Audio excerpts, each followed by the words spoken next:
किसी ने बिल्कुल सही कहा है कि जिसने मन को जीत लिया उसने दुनिया को जीत लिया। ये मन हमारी कमजोरी भी है और हमारी ताकत भी। कई बार हमारा मन हमें परेशानियों में डाल देता है, तो कभी कभी यही मन हमारी बड़ी से बड़ी परेशानी का चुटकियों में समाधान भी कर देता है। लेकिन आजकल लोगों का अपने मन पर काबू ही नहीं रहा। ये मन उन्हें अपने इशारों पर नचाता रहता है।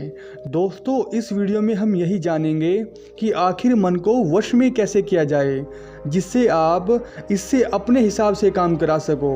तो चलो शुरू करते हैं। किसी नगर में एक दुकानदार रहता था। उसकी एक कपड़े की दुकान थी। वह बड़ा ही ईमानदार और सज्जन व्यक्ति था और अपने ग्राहकों के साथ उसका व्यवहार भी काफ़ी अच्छा रहता था, इसलिए उसकी दुकान खूब चलती थी। लेकिन अचानक दुकानदार के सामने एक बहुत बड़ी समस्या आ गई। दरअसल उसका छोटा लड़का उसके साथ दुकान पर बैठता था। जाने कहाँ से उसको एक आदत पड़ गई कि दुकान पर जो ग्राहक आता वह उसकी टोपी या पगड़ी को उतार कर फेंक देता।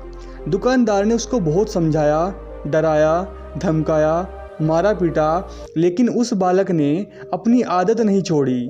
धीरे धीरे लोगों ने उसकी दुकान पर आना कम कर दिया और उसे काम में नुकसान होने लगा। दुकानदार बहुत परेशान हो गया।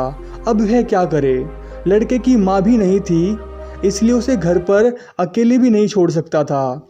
संयोग से एक दिन उसकी दुकान के सामने से गौतम बुद्ध निकले। दुकानदार ने उन्हें अपनी परेशानी बताई और कहा, हे मुनिवर, जैसे भी संभव हो आप इस लड़के को ठीक कर दीजिए, मैं आपका सदैव ऋणी रहूँगा।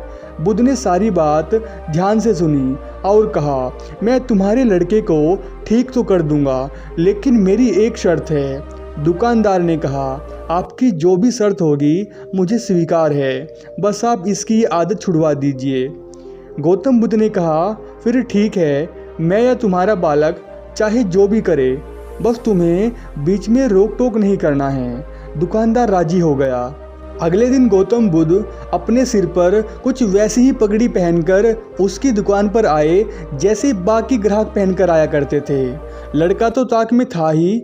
जैसे ही बुद्ध बैठे वो लड़का उठा और बुद्ध की पगड़ी उतारकर सड़क पर फेंक दी।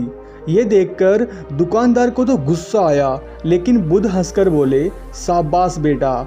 उन्होंने उसे प्यार से पुचकारा और कहा, बेटा जाओ, अब दौड़कर उस पगड़ी को उठा कर लाओ।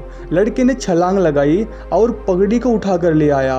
इसके बाद बुद्ध ने कहा, अच्छा अब एक काम करो, इस पगड़ी को अच्छे से मेरे सिर पर बांध दो। बच्चे ने आनंद ही आनंद में उल्टा सीधा करके वो पगड़ी गौतम बुद्ध के सिर पर बांध दी। दूसरे दिन बुद्ध फिर से उसकी दुकान पर आए। गौतम बुद्ध आज फिर पगड़ी पहनकर आए थे, लेकिन इस बार वे अपने साथ कुछ लकड़ियाँ और कुल्हाड़ी भी लेकर आए थे। उन्होंने वे लकड़ियाँ दुकान के सामने डाल दी। इसके बाद उन्होंने लड़के को अपने पास बुलाया और कहा, पुत्र तुम तो बड़े बलवान दिखाई पड़ते हो, जाओ और उस कुल्हाड़ी से उस लकड़ी के 2 टुकड़े करके दिखा दो। दुकानदार ने सुना तो वो घबरा गया। कहने को तो हुआ कि महाराज, आप इस छोटे बच्चे से ये क्या करवा रहे हो? कहीं लड़का अपने पैर को चोट न पहुंचा दे। लेकिन वह पहले ही कुछ ना बोलने का वचन दे चुका था, इसलिए चुपचाप सारी घटना को देखता रहा। इसके बाद लड़के ने कूदकर कुल्हाड़ी उठा ली और लकड़ी को काटने लगा। वह थोड़ी ही देर में थककर वापस लौट आया और गौतम बुद्ध के पास जाकर बैठ गया। गौतम बुद्ध अगले 7 दिनों तक उससे कुछ न कुछ कराते रहे। धीरे धीरे बच्चे की वो पगड़ी उछालने वाली आदत पूरी तरह छूट गई। दुकानदार चकित रह गया। उसने बुद्ध से कहा, तथागत आपने यह चमत्कार कैसे कर दिखाया? बुद्ध बोले, हम लोग दिन भर में बच्चों से कई बार कहते हैं ये मत कर, वो मत कर, लेकिन एक बार भी ये नहीं कहते कि ये कर या फिर वो कर। बच्चे चंचल स्वभाव के होते हैं, वे कुछ करना चाहते हैं। तुमने देखा, जब जब मैंने तुम्हारे लड़के को कुछ करने को कहा, उसने कितने आनंद से उस काम को किया। दुकानदार ने भगवान बुद्ध के चरणों में गिरकर कर अपनी भूल स्वीकार कर ली। अब उसका बच्चा पूरी तरह सुधर चुका था। अब दुकानदार उससे जो भी काम करने को कहता वो बच्चा बड़े आनंद से उसकी बात मान लेता। दोस्तों, हमारा मन भी उस छोटे बच्चे की तरह चंचल होता है जो हमेशा इधर उधर भटकता रहता है। अगर हम मन को अपने हिसाब से काम नहीं कराएंगे तो ये अपने हिसाब से काम करेगा और हमारे जीवन में कई सारी समस्याएं उत्पन्न कर देगा। जैसे वो छोटा बच्चा पहले अपने दिमाग से जो भी मन में आता था वो करता था, जिसकी वजह से उसके पिता के व्यापार में भी काफ़ी समस्याएं आ रही थी। लेकिन जैसे ही गौतम बुद्ध ने उस बच्चे के विचारों को सही दिशा दी तो उसने सारी गंदी आदतें छोड़ दी और वो पूरी तरह सुधर गया।